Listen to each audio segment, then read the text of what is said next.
नमस्कार प्रिय दर्शकों, आज हमारे पास डॉक्टर विजय नेचुरोपैथ के डॉक्टर सौभाग्यवश उपस्थित हैं। मेरे मन में कुछ सवाल हैं टूथपेस्ट वगैरह को लेकर, मैं उनसे कुछ प्रश्न पूछना चाहता हूं। आप भी उसे देखें और उसके बताए हुए बात पर अमल करके अपने शरीर पर होने वाले नुकसान से बच सके। नमस्कार डॉक्टर साहब। नमस्कार व्यूअर, जो भी इस कार्यक्रम में शामिल है या जो बाद में शामिल होंगे, जो देखना चाहेंगे, उन सभी दर्शकों को मैं नमस्कार करता हूं। मैं सभी लोगों का स्वागत करता हूं। तो जो आपका पहला प्रश्न था टूथपेस्ट को लेकर, जी हाँ, ये टूथपेस्ट जो है बहुत ही अधिक खतरनाक है। कितना खतरनाक है इसका जो है कोई पैमाना नहीं है। जो भी पैमाना आप सोच सकते हैं अपने दिमाग में, उससे कहीं बढ़कर है ये खतरनाक, डेंजरस है ये। एक्चुअल में यह मोगेम्बो की फैक्ट्री में तैयार एक ऐसा सफ़ेद पाउडर है, सफ़ेद अर्ध ठोस अवस्था में एक ऐसा जेल है जो कई कलर भी उसमें मिलाए जा सकते हैं। रेड भी हो सकते हैं, ग्रीन भी हो सकते हैं, और डिफरेंट कलर के टूथपेस्ट आज मार्केट में मौजूद हैं। तो ये जो रिफाइनरी उद्योग है और फार्मास्यूटिकल उद्योग है और सौंदर्य प्रसाधन से संबंधित जो उद्योग हैं, ये सारे उद्योग जो है आपस में जुड़े हुए हैं। ये सभी अटैच्ड हैं, क्योंकि आप जब टूथपेस्ट के इंग्रेडिएंट को आप चेक करेंगे तो उसमें जो है बहुत सारे केमिकल मिलेंगे, जो ये केमिकल उन्हीं कारखानों से प्राप्त होते हैं। अभी जो हम फोकस करेंगे इस टूथपेस्ट के ऊपर कि टूथपेस्ट में क्या पाया जाता है, मैं बिल्कुल अपने कार्यक्रम में मैं जो भी बात करता हूँ साइंटिफिक टेम्परामेंट को बढ़ाने के लिए कुछ आपको प्रूफ बिना एविडेंस के बात नहीं करता, और करना भी नहीं चाहिए। क्योंकि समाज में यदि हम बिना एविडेंस के बात करते हैं, हवा में बात करते हैं, तो उसकी कोई वैल्यू नहीं होती। लोग फिर उसको मजाक में लेते हैं, मजाक उड़ाते हैं बाद में। और लोगों के अंदर साइंटिफिक टेम्परामेंट को बढ़ावा देना भी चाहिए। तो उसी से संबंधित मैं जो है एक प्रश्न आपसे पूछता हूँ, उसका जवाब दीजिएगा। आप भी बैठे हुए हैं, आपकी भी उम्र 70 साल के ऊपर है। तो आपने जो है पहली बार टूथपेस्ट कब किया, जरा सोच के बताइएगा। अपने दिमाग पे थोड़ा जोर दीजिएगा, इमेजिनेशन का प्रयोग कीजिए और हमारे दर्शकों को बताइए। 10 साल की उम्र में डॉक्टर साहब मैंने टूथपेस्ट का प्रयोग शुरू किया। 10 साल की उम्र में? जी। इसका मतलब आज आपकी उम्र 70 साल होगी? जी हाँ। तो यानी जो है आपकी जन्म जो है किस वर्ष में हुआ? 56 में। 56 में से जब 10 साल और जोड़ लेंगे तो हो जाएगा 66, यानी 1966, यानी 60 के दशक में आप जब 10 साल के थे, तो उस समय आपने जो है कोलगेट उस समय आता था, कोलगेट पामोलिव करके। ये कोलगेट पामोलिव जो है मोगेम्बो की कंपनी है, ईस्ट इंडिया कंपनी की सब्सिडरी कंपनी थी, हिंदुस्तान यूनिलीवर, उन सबके प्रोडक्ट हैं ये।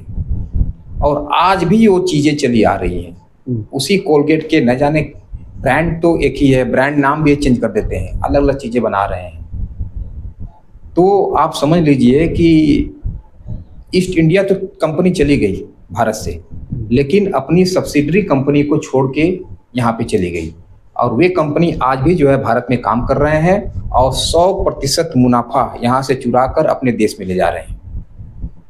क्योंकि जब 90 के दशक में ग्लोबलाइजेशन स्टार्ट हुआ और उद्योग धंधे में जो है उदारीकरण की नीति अपनाई गई कांग्रेस सरकार के द्वारा, तो उस समय जो है एफडीआई यानी फॉरेन एक्सचेंज की जो कंपनियां थी उनको अपने देश में बुलाया गया ताकि अपने देश का विकास होगा, लेकिन हुआ इसका उल्टा। देश का विकास नहीं हुआ। ये फॉरेन कंपनियां भारत में आई और यहाँ पे जो है सामान को बेच कर सारा मुनाफा अपने देश में ले गई। और उदारीकरण के बाद जो है एक नियम ऐसा बनाया गया कि ये कंपनियां जो है भारत में जो भी मुनाफा कमाएंगी वो सारा का सारा ले जा सकती हैं। लेकिन इसके पहले जो नियम था 90 के दशक के पहले, ये नियम ये था कि जो फॉरेन कंपनियां भारत में काम करेंगी वो अपने मुनाफा का 40% हिस्सा जो है भारत के लोगों के ऊपर खर्च करेंगी, भारत के विकास में खर्च करेंगी, भारत के जीडीपी को मजबूत करेंगी। लेकिन 90 के दशक में जब उदारीकरण का नियम आया तो जो है सारे नियम हटा दिया गया और आज जो है इस समय की बात कर रहा हूँ 2015 के बाद एफडीआई को धड़ल्ले के साथ भारत में प्रवेश करवाया गया फॉरेन कंपनियों को, और वे कितना मुनाफा कमाएंगी, उसका कितना % भारत में खर्च करेंगी, इसका कोई रिकॉर्ड नहीं है। उनको पूरा खुली छूट दी गई कि यहाँ के लोगों को बेवकूफ़ बनाइए, यहाँ के लोगों को मूर्ख बनाइए और उनको लूटिए और सारा मुनाफा अपने देश में ले जाइए। यही चीज़ हो रहा है। यदि ऐसा नहीं होता तो आज भारत में 6000 से भी अधिक फॉरेन कंपनीज हैं। क्या उनकी कोई हिस्सेदारी भारत सरकार के प्रति है? क्या कोई हिस्सेदारी भारत के जीडीपी को आगे बढ़ाने के लिए मिल रहा है? नहीं मिल रहा है। यदि मिलता तो आज भारत में भुखमरी, बेरोजगारी इतना नहीं होता। ये काम करने के लिए मशीन का यूज कर रहे हैं। आज एआई आ गया है, ये अपने अपने कारखानों में जो है मशीनों का यूज करते हैं और ये जहाँ इनका कारखाना होता है वहाँ पर जो है ये रोजगार भी देते हैं तो दूसरे प्रदेश के लोगों को देते हैं। महाराष्ट्र की कंपनी है तो महाराष्ट्र के लोगों को रोजगार नहीं देगी, ये बिहार, उत्तर प्रदेश यहाँ के लोगों को भरेगी ताकि लोग बगावत न कर सके, ताकि लोगों को इनके बारे में सच्चाई पैदा हो जाए, सच्चाई जान जाए तो बगावत न कर सकें, इसके खिलाफ, इसके अगेंस्ट में न जा सकें। इसलिए जो है तो ये पूरी मिली भगत है। इनको मैंने मोगेम्बो की कंपनी का नाम दिया है। ये जो है दुश्मन है आपके स्वास्थ्य के, आपके देश के, आपके समाज के। ये एक अपराधी है। अपराधी मैं क्यों बोल रहा हूँ, इसमें कुछ अभी जो दर्शक मुझे देख रहे हैं या इस पॉडकास्ट को देखेंगे कहेंगे कि क्या बेवकूफ़ बना रहे हैं डॉक्टर साहब, आपने थंबनेल में क्या लिखा हुआ है और बता क्या रहे हैं। मैं बिल्कुल सही दिशा में जा रहा हूँ। आपके पास यदि समय नहीं है ना तो यहीं बंद कर दीजिए वीडियो और चले जाइए। हमारे लाइव सेशन में आने की ज़रूरत आपको नहीं है। आपके लिए वीडियो नहीं है, बिल्कुल मैं धड़ल्ले के साथ कह रहा हूँ, आपके लिए वीडियो नहीं है। जो व्यक्ति 5 मिनट 10 मिनट भी जो है कंसंट्रेट होकर किसी की बात नहीं सुन सकता, उसके लिए वीडियो नहीं है। आप जाइए और खूब धड़ल्ले के साथ कोलगेट टूथपेस्ट कीजिए और जहर खाते रहिए। तो आइए मुद्दे की बात करते हैं। अभी मेरे हाथ में जो है ये क्लोजअप है, आप भी देख रहे हैं ये? जी हाँ, जी हाँ।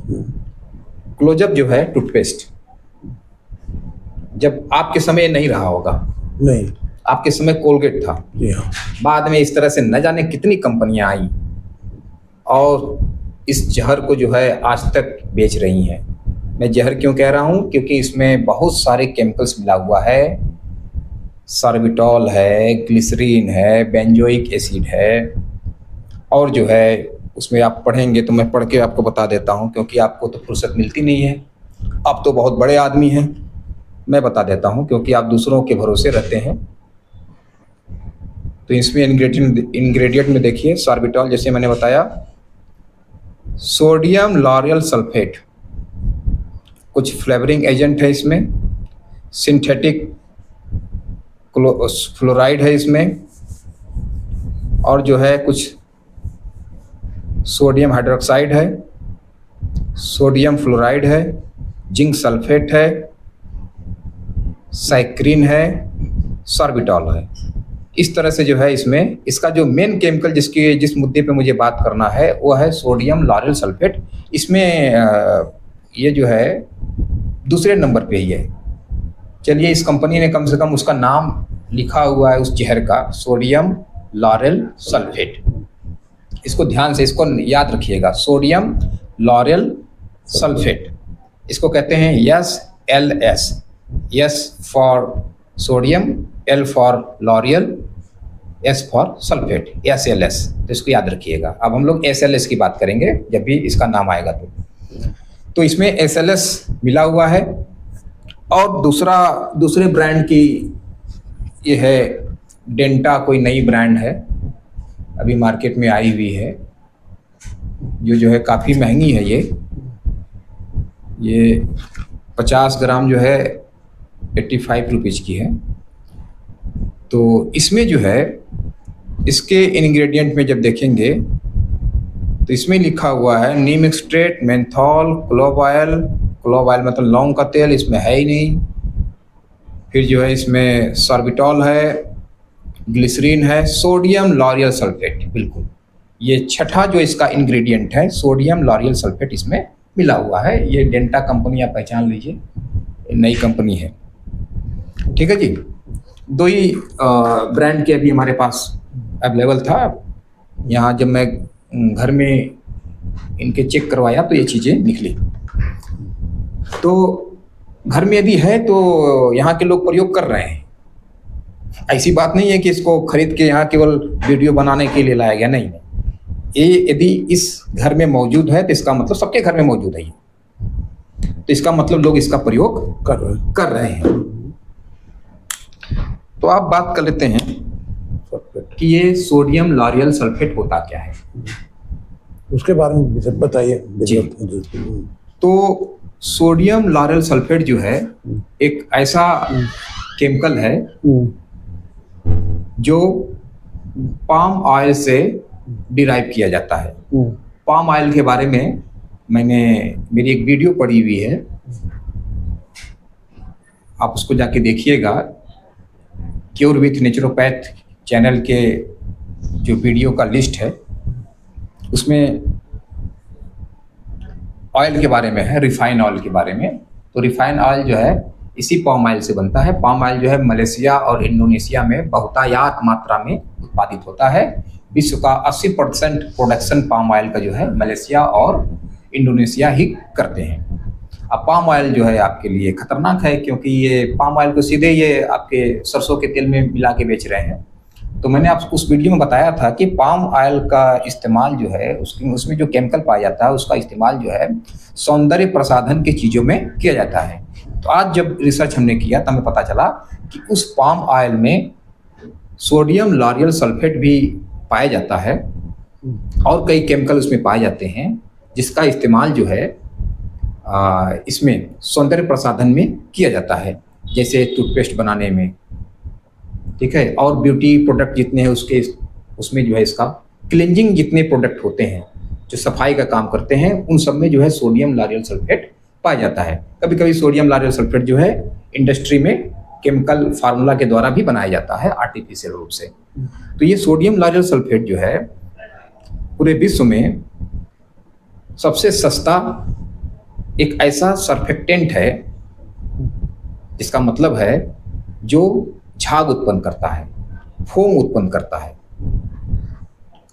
आपने देखा होगा ना, टूथपेस्ट जब लगाते हैं तो उसमें जो है झाग उत्पन्न होता है, तो वो झाग आता ही है सोडियम लॉरियल सल्फेट से। सोडियम लॉरियल सल्फेट का एक छोटा भाई भी है, उसका नाम मैंने नोट किया है। इसका जो छोटा भाई है उसका नाम है सोडियम मोनोसल्फेट। 3 भाई हैं, एक है sodium lauryl sulphate, sodium monosulphate, sodium laureth sulphate, LORETH। थोड़ा सा डिफरेंस है इसमें, sodium laureth sulphate, sodium lauryl sulphate और सोडियम लॉरेथ सल्फेट को लोग एक ही चीज मानते हैं, दोनों एक ही चीज नहीं है, थोड़ा सा इसमें अंतर है। तो ये तीनों जो लोग जो है जो इसमें मिला हुआ है सोडियम लॉरेथ सल्फेट में, इन तीनों का काम है झाग उत्पन्न करना। जहां भी झाग उत्पन्न करना होगा वहां एक केमिकल जरूर पाया जाएगा, जरूर होगा उसके इंग्रेडिएंट में। यदि किसी इंग्रेडिएंट में ये चीज है, इसका मतलब वहां झाग उत्पन्न करने के लिए इसका इस्तेमाल किया गया है। और जो है आप समझ सकते हैं कि झाग उत्पन्न कहाँ कहाँ किया जाता है, किन किन प्रोडक्ट्स में। शेविंग क्रीम आप यूज करते होंगे, सभी लोग यूज करते हैं झाग उत्पन्न करने के लिए, तो उसमें भी जो है सोडियम लॉरियल सल्फेट होता है। वही सोडियम लॉरियल सल्फेट जो इस टूथपेस्ट में जो है मिलाया गया है। सेम केमिकल जो है इसमें भी है, और वही केमिकल जो है आपके जो शेविंग क्रीम है उसमें भी है। और यही केमिकल जो है हजारों तरह के प्रोडक्ट हैं जिनका मैं नाम लूं तो मेरा वीडियो का सारा समय इसी में चला जाएगा। इससे होने वाले नुकसान के बारे में बतलाएं कि इससे क्या नुकसान होगा हमारा। जी जी, इसी के बारे में बताएंगे। थोड़ा सा इंट्रो बता देता हूँ। हाँ, क्योंकि मैं चाहता हूँ कि जब वीडियो बन रहा है तो थोड़ा सा डीप में बने, लोग इसको जाने समझें और इसका फॉलो भी करें इसको। तो सोडियम लॉरेल सल्फेट जो है टूथपेस्ट में मिला हुआ है। दुनिया का कोई भी ऐसा टूथपेस्ट नहीं है जिसमें झाग उत्पन्न हो रहा हो और उसमें सोडियम लॉरेल सल्फेट न मिला हो। बिल्कुल। तो जितने भी झाग उत्पन्न करने वाले टूथपेस्ट हैं उसमें सोडियम लॉरेल सल्फेट मिला हुआ है। और ये शुरू में मैंने बताया था कि ये इतना खतरनाक है कि इसका कोई शब्द भी नहीं है। इसके ऊपर मैंने जब रिसर्च किया, देखा, सर्च करना शुरू किया तो मुझे कोई बहुत अच्छा रिजल्ट नहीं मिला इसके बारे में कि इसमें स्टडी कोई किया गया हो। क्योंकि मोगेम्बो जो है जब इस तरह की चीज़ें बना रही है तो कभी नहीं चाहेगी कि इसके ऊपर स्टडी हो या डीप रिसर्च किया गया हो। ऐसा कुछ नहीं है। जो भी रिसर्च थोड़ा बहुत मिला है उसमें नीदरलैंड की एक यूनिवर्सिटी है, उसने जो है रिसर्च किया था 2016 में। उसका रिसर्च का नाम था the side effect of sodium lauryl sulphate applied in toothpaste, a scoping review. Netherland की यूनिवर्सिटी है, उसमें कुछ पीएचडी के स्कॉलर लोगों ने रिसर्च किया था, कुछ डॉक्टरेट लोगों ने रिसर्च किया था। और ये मुझे जो एक रिसर्च मिला, इसका लिंक मैं आपको दे दूंगा, आप देखिएगा क्योंकि एविडेंस है। तो उसमें साफ लिखा हुआ है करीब 8 जो मेन इसके हानिकारक प्रभाव हैं सोडियम लॉरेल सल्फेट के, उसमें लिखे हुए हैं। लेकिन उसका जो कुछ दुष्प्रभाव मैं आपको बता देता हूँ। सोडियम लॉरेल सल्फेट यदि आपके आंखों के आसपास चला जाएगा, आपकी जो आंख की स्किन होती है काफ़ी सेंसिटिव होती है, उसमें जलन पैदा करता है। इवन आपके स्किन में कहीं भी जो है ये लगे तो उसमें जलन पैदा करता है सोडियम लॉरेल सल्फेट। और इरिटेशन होगा, खुजली होगी, बर्निंग सेंसेशन हो सकता है। और जो है जब मुंह में, चूंकि आप सीधे इसको मुंह के अंदर यूज करते हैं टूथपेस्ट को, तो उसमें अल्सर होने की संभावना बनी रहती है अक्सर। हालांकि अल्सर होने के, मुंह में जो छाले होते हैं उसको मुंह के अल्सर बोलते हैं।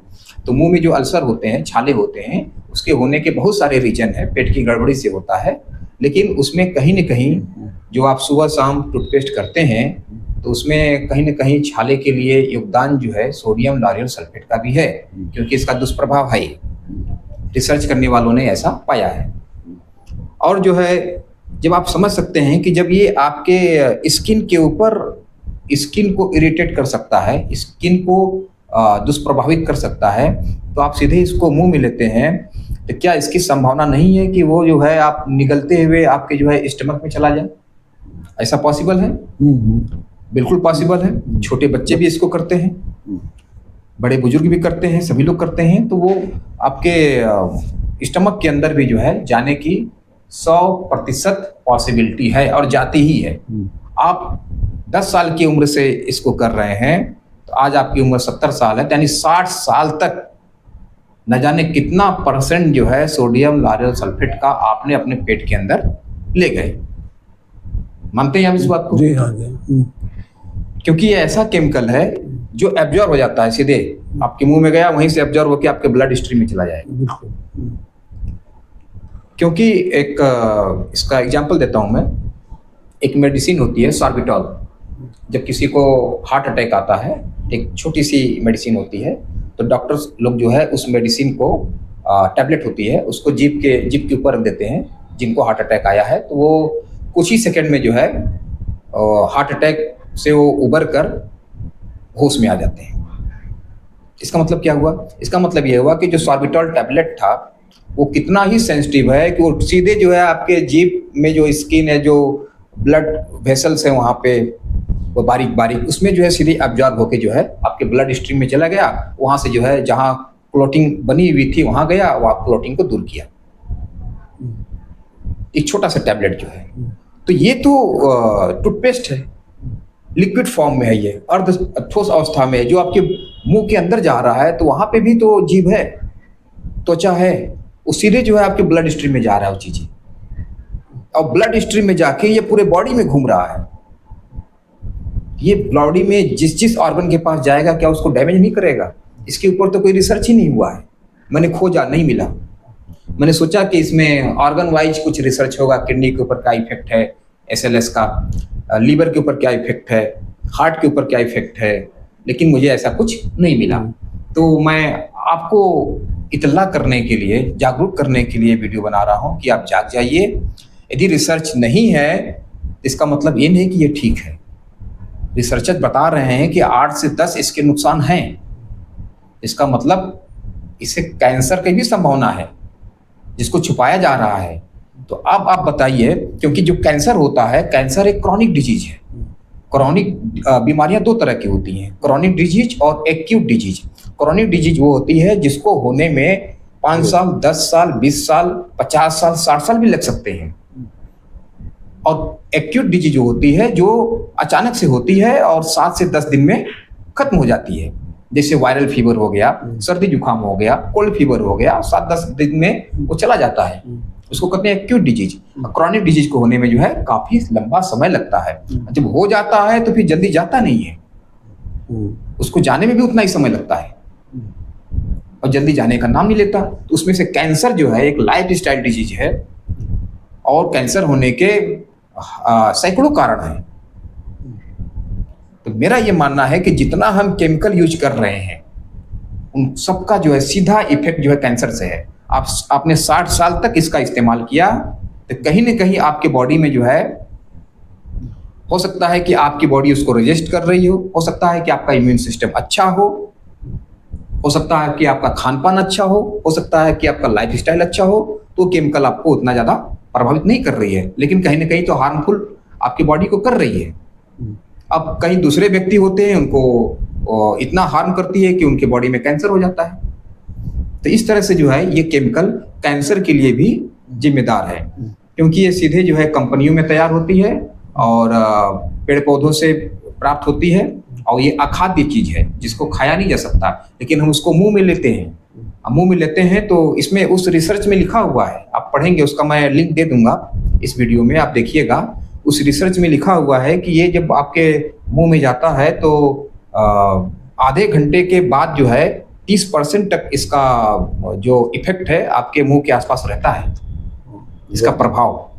इसके मुंह से जो है पूरी तरह से प्रभाव को खत्म होने में 2 से 3 घंटे का समय लगता है, यानी 2-3 घंटे तक तो इसके प्रभाव में आपका मुंह रहा, जीभ पे, स्किन पे, माउथ के स्किन पे जो है इसका प्रभाव रहता है, यानी केमिकल वहां बना रहता है। तो डॉक्टर साहब इसका ये बताइए कि कैसे, मतलब कि इसके जगह पर क्या इसका विकल्प है, आदमी कैसे इससे बचे, इससे बचने का उपाय बताइए कि कैसे इससे बचा जाए, या कैसे किया जाए, दांत सफाई वगैरह कैसे किया जाए। बिल्कुल, इससे बचने का सीधा सा उपाय यह है कि आप जो है, जब आप 10 साल आपकी उम्र थी, यानी 60 के दशक में, 65 और 70 के दशक में, तो उस समय आप देखिए कि लोग गांव की तरफ थोड़ा देखिएगा। आप हो सकता है कि शहर में रहे हैं, आप चूंकि शहर में रहे होंगे तो इसलिए आपको टूथपेस्ट उस समय मिला होगा, लेकिन उसमें गांव के, मुझे नहीं लगता कि किसी भी गांव में किसी व्यक्ति को ये टूथपेस्ट मिला हो। आप किस शहर में थे? आप कलकत्ता जैसे शहर में थे, तो मेट्रोपॉलिटन सिटी था, जो मोगेम्बो की सारी कंपनियां वहीं भी थी। भाई ईस्ट इंडिया कंपनी की शुरुआती जो है, जो बड़ी बड़ी, कलकत्ता तो ईस्ट इंडिया कंपनी की राजधानी थी, अंग्रेजों की राजधानी थी उस समय ना कलकत्ता। तो कलकत्ता बहुत विकसित शहर था उस समय, तो उस समय ये चीजें वहाँ जरूर रहा होगा, लेकिन आप जिस गांव से बिलोंग करते हैं वहां पे ये चीजें नहीं रही होगी। तो वहां पे आप देखिए, कल्पना कीजिए, थोड़ा इमेजिनेशन कीजिए कि वहां पे क्या यूज करते थे, दातुन वगैरह, दातुन यूज करते थे, बिल्कुल करते थे। अब तो मोगेम्बो ने ऐसी चाल चली है कि दातुन ही गायब कर दिया। इतनी लंबी चौड़ी सड़कें बनाई जा रही हैं, सारे जमीनों को जो है ऑक्युपाई करके सड़क बना दिया जा रहा है, कंक्रीट बिछा दिया जा रहा है चारों तरफ, पेड़ों को काट दिया जा रहा है। पहले किसान लोग जो है अपने खेत के जो मेड़ होते थे उसके चारों तरफ जो है बबुल के पेड़ लगाते थे, शीशम के पेड़ लगाते थे, आम के पेड़ लगाते थे, और कई चीजों के पेड़ लगाते थे जिसका दातुन लोग यूज करते थे। नीम का पेड़ लगाते थे अपने घर के आसपास, अपने अहातों में, अपने गार्डन में। जो उनका खेत खलिहान था वहां नीम के पेड़ बहुतायत में हुआ करता था। क्यों होते थे? इसीलिए तो होता था क्योंकि उससे हम दातुन करते थे। रोज सुबह उठे, मुझे भी याद है आज जब मैं 15 साल का साल था तो मैं अपने घर के आसपास पेड़, नीम का पेड़ था हमारे घर के बगल में, वहां लोग जाते हैं, सबसे पहले जो एक व्यक्ति नीम के पेड़ के ऊपर चढ़ता और कई लोग आ जाते हैं, भाई मुझे भी दातुन दो, मुझे भी दातुन दो। लोग तोड़ के जो है ऊपर से नीचे फेंकता जाता। लोग उसको दातुन करते थे, सुबह शाम दोनों टाइम करते थे दातुन लोग। कोई एक टाइम भी कर रहा है तो दातुन ही यूज करता था उस समय तक। लेकिन आज क्या ये पॉसिबल है? मोगेम्बो ने ये पॉसिबिलिटी नहीं छोड़ी ना, चारों तरफ कंक्रीट का जाल बिछा दिया। आज आप बनारस में हैं, बनारस में मुझे दिखा दीजिए कहीं भी जमीन कहीं दिखाई दे। जमीन से मतलब है मिट्टी, जहां मिट्टी हो, जहां घास हो। आप सड़क के ऊपर निकल जाइए, कहीं नहीं जमीन दिखाई देगा। जो सड़कें हैं कंक्रीट की बनी हुई है, उसके चारों तरफ वहां भी ईंट बिछा दिया गया है, टाइल्स बिछा दिया गया है। आप घर में आएंगे वहां भी टाइल्स लगा हुआ है। तो जमीन तो कहीं बची नहीं, तो पेड़ पौधे कहां से उगेंगे? नीम के पेड़ कहां से आएंगे?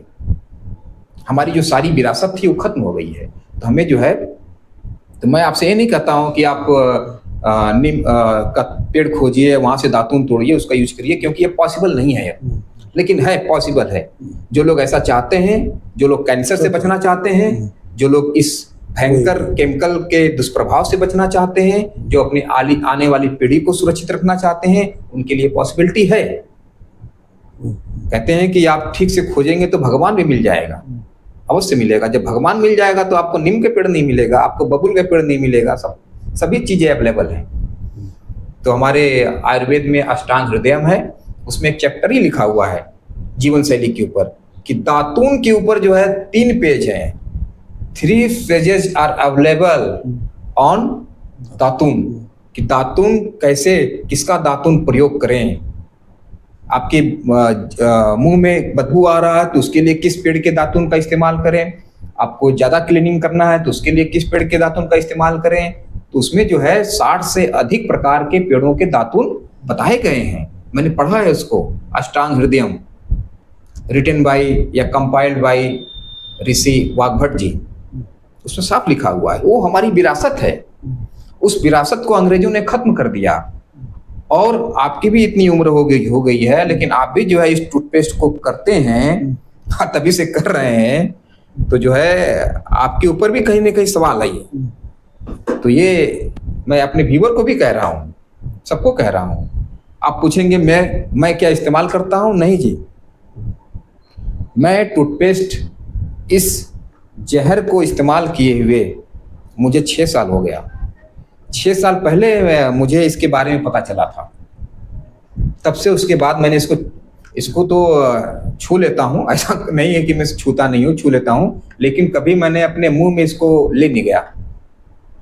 6 साल से मैं टूथपेस्ट को कभी हाथ नहीं लगाया। तो इसमें फिर विकल्प आप पूछ रहे थे, तो विकल्प एक दातून है। नहीं मिले तो क्या करें? क्योंकि सभी लोग मेट्रोपॉलिटन सिटी में रहते हैं। गांव में भी, अब गांव भी जो है मेट्रोपॉलिटन सिटी से कम नहीं है। जो सुविधाएं शहरों में हैं, उससे ज्यादा सुविधाएं तो मुझे लग रहा है गांव के लोग हैं, ज्यादा एडवांस है। अब तो गांव के जो लोग हैं वो सुबह उठते ही उनको चाय चाहिए। मुझे तो लग रहा है कि ये बेटी जो है उनको चाहिए। अब वहाँ जो है नई नवेली दुल्हनें आती हैं, वो भी बिना चाय पिए कोई काम नहीं करती हैं। वो तो शहर क्या गांव सब बराबर हो गया अब तो ना। तो जो है करना क्या है, आपको बस सिंपल सा उपाय बता रहा हूँ, ध्यान दीजिएगा। बहुत ज़्यादा हार्ड एंड फास्ट कुछ भी नहीं है। मैं लाइफ स्टाइल मोटिवेटर होने के नाते आपको कोई ऐसी चीज़ नहीं बताऊंगा कि जिसके लिए आपको भटकना पड़े। बहुत सिंपल चीज़ है, बिल्कुल सिंपल। क्या है भाई, आप ऐसा टूथपेस्ट तो छोड़ दीजिए, आप किसी भी टूथपेस्ट में, हर टूथपेस्ट में आपको केमिकल मिलेगा। इसलिए आप पूछेंगे कि इस टूथपेस्ट का क्या विकल्प है? इसका कोई विकल्प नहीं है, इसको तो भूल जाइए आप। चाहे 500 रुपये का कोई टूथपेस्ट हो, चाहे 1000 रुपये का 10 ग्राम टूथपेस्ट मिलता हो, दुनिया का कोई भी टूथपेस्ट यूज करने के लायक नहीं है, क्योंकि सारी की सारी मोगेम्बो की फैक्ट्री में तैयार हो रही है। मंजन में लाल कलर मिला हुआ है, अच्छा रेड ऑक्साइड, अच्छा। वो भी केमिकल है, उसको भी इस्तेमाल मत कीजिए। कोई भी ऐसा दंतमंजन जब आप उसको अपने दांत पे रगड़ते हैं उसमें से झाग उत्पन्न नहीं होना चाहिए। यदि उसमें से झाग उत्पन्न हो रहा है तो समझ लीजिए कि उसमें भी लॉरियल सल्फेट मिला हुआ है। तो ये जो सूर्या दंतमंजन है इसमें झाग उत्पन्न बिल्कुल नहीं होता। मैं इसको इस्तेमाल करता हूँ, मैं इसका प्रचार नहीं कर रहा हूँ, या मेरी कोई घर की कंपनी नहीं है, या इस कंपनी वालों ने मुझे कोई पैसा नहीं दिया है। मैंने बहुत रिसर्च करके, बहुत छानबीन करके, दुकान पे खोज के जो है 5 साल पहले इसको ले आया, इसका इस्तेमाल करता हूँ। आज भी मैं खोज रहा हूँ बाजार में जा जाकर कि क्या प्रोडक्ट है, ताकि मैं रिव्यू करके आपको बता सकूँ। काफ़ी मेहनत करता हूँ मैं। तो ये मुझे एक हाथ लगा जिसका इस्तेमाल मैं कर रहा हूँ। इसका एक विकल्प और है, वह है, आपने बाबा रामदेव का नाम सुना होगा, पतंजलि इंडस्ट्री जो है उसका नाम सुना होगा। तो बाबा रामदेव जो है अपने उद्योग धंधों में एक दंत कांति पाउडर ले आते हैं। दंत कांति टूथपेस्ट मत करिएगा, दंत कांति टूथपेस्ट में भी सोडियम लॉरियल सल्फेट है, लेकिन कंपनी जो है छुपा रही है उस बात को, क्योंकि उसमें भी झाग उत्पन्न होता है, तो इस्तेमाल करने लायक नहीं है। आप दंत कांति का जो टूथ पाउडर है उसको इस्तेमाल कीजिएगा। उसमें भी जो है 20-25 तरह के पेड़ पौधों की जड़ी बूटियों से वो बना हुआ है, आयुर्वेदिक है एक तरह से। उसको भी जब आप लेंगे, इसका इस्तेमाल करेंगे, आप करते होंगे तो देखिएगा उसमें भी झाग उत्पन्न नहीं होता है। करने का मतलब यह है कि आप खुद सर्च कीजिए, मेरी बातों पे विश्वास मत कीजिए, कहीं भी बातों पे बिल्कुल विश्वास मत कीजिए। मैं आचार्य उदय बोल रहा हूँ इसलिए विश्वास मत कीजिए, डोंट बिलीव। आप खुद इस्तेमाल कीजिए, सोचिए समझिए फिर उसको मानिए। किसी की बात पे आंख बंद करके विश्वास मत कीजिए। तो आप जो है दंत कांति जब इस्तेमाल करेंगे तो उसमें भी झाग मिला हुआ, झाग उत्पन्न नहीं होगा, उसमें भी लॉरियल सल्फेट नहीं है, इसका मतलब ये हुआ। लेकिन वहीं पे जब आप इसका कोलगेट का जो टूथ पाउडर आता है व्हाइट कलर का, जिसको मैंने भी बचपन में यूज किया है, आपने भी यूज किया होगा, तो उसमें भी झाग उत्पन्न होता है, तो उसमें भी सोडियम लॉरियल सल्फेट मिला हुआ है। तो इस तरह से मैंने 2 प्रोडक्ट आपको बताया, बाकी आप भी रिव्यू करते रहिए आप लोग भी, और कोई मिले तो मुझे भी जरूर बताइएगा। तो इस तरह से मैंने आपको, एक तो इसके हानिकारक लॉरियल सल्फेट जो टूथपेस्ट में मिला हुआ है, इससे कैंसर होता है, 100% कैंसर होता है। इसका कोई रिसर्च नहीं है, लेकिन इसका मतलब ये नहीं है कि कैंसर नहीं होता। साइंस की लिमिटेशन है। हो सकता है कि मोगेम्बो नहीं चाहता हो कि कोई इस पे रिसर्च करे, क्योंकि अभी जो है पिछले 10 सालों में अमेरिका और चीन के जो है दर्जनों डॉक्टरों को, दर्जनों साइंटिस्ट लोगों को मार दिया गया जान से। क्यों? क्योंकि वो अच्छे रिसर्च कर रहे थे। जो वैज्ञानिक, जो डॉक्टर अपने पैसे का इस्तेमाल करके किसी अच्छी चीज को रिसर्च करते हैं, तो मोगेम्बो उसको दबा देता है, उस रिसर्च को, उस डॉक्टर को अल्टीमेटम देता है, फिर भी डॉक्टर नहीं समझते हैं तो उनको खत्म करवा देता है। ये इसकी चाल है। बहुत बड़ी चीज है, आप इनसे नहीं लड़ सकते। इनको, इनका नाम ही लेना छोड़ दीजिए, इनके प्रोडक्ट को यूज ही मत कीजिए, आप बचे रहेंगे। मैं आपसे दुआ करता हूं, दुआ ही कर सकता हूं, जितनी जल्दी हो सके इसको छोड़ दीजिए। मुंह का कैंसर, लीवर का कैंसर, किडनी का कैंसर, और जहां जहां ये ऑर्गन जाएगा, कहां कहां जाएगा कोई नहीं जानता, क्योंकि आपके ब्लड स्ट्रीम में घूम रहा है ये सोडियम लॉरियल सल्फेट। एक बार चला गया तो बाहर कब निकलेगा कोई नहीं जानता। आपके ब्रेन में जा सकता है, तो ब्रेन ट्यूमर, न जाने क्या क्या कैंसर ये कर सकता है। बीमारियों का तो नाम भी मैं लेना नहीं चाहता अपने मुंह से। हम प्राकृतिक चिकित्सक लोग जब इलाज करते हैं तो बीमारियों का इलाज नहीं करते हैं, ये बीमारी हो गई इसका इलाज करो, नहीं। हमारे यहाँ सीधा सा फंडा ये है कि मरीज आया है तो सामने वाला मरीज है, बस हम उसके सिम्टम देखते हैं, सीधे इलाज करते हैं। सबका इलाज का प्रिंसिपल एक ही है, सारी बीमारी एक है, सबका इलाज भी एक ही है, वो भी नेचुरल इलाज। धूप से, हवा से, पानी से, भोजन से और उपवास से यानी फास्टिंग से, और मिट्टी से। इन 5 चीजों से हम लोग इलाज करते हैं, जो फ्री में हर जगह अवेलेबल है। इस प्रकृति ने जो है आपको, इस नेचर ने दिया हुआ है फ्री में, जिसका सबका अधिकार है। लेकिन अब यह अधिकार हमारा छीना जा रहा है। पानी का अधिकार तो छीन गया। अब आप पहले रेलवे स्टेशन पे आप जाते थे तो पानी के नल लगे रहते थे, जहां पे लोग जो है पानी जाके भरते थे, उस पानी को इस्तेमाल करते थे। अब तो मैंने देखा सारी नलें सूखी हुई हैं, सारी टोटियां गायब हैं पिछले 10 सालों में। क्यों? क्योंकि मोगेम्बो की कंपनी है, मोगेम्बो जो है बड़ी बड़ी फैक्ट्रियों में जो है बनाकर आरओ का प्लांट दे रहा है, आरओ का प्लांट खरीदिए उससे, आरओ का प्लांट लगाइए, उसमें जो है पानी शुद्ध कीजिए, व्यापार चल रहा है ये। और ये जो, चलिए इसके ऊपर बात नहीं करेंगे, बात करेंगे तो डाइवर्जन हो जाएगा। बात ही सब के ऊपर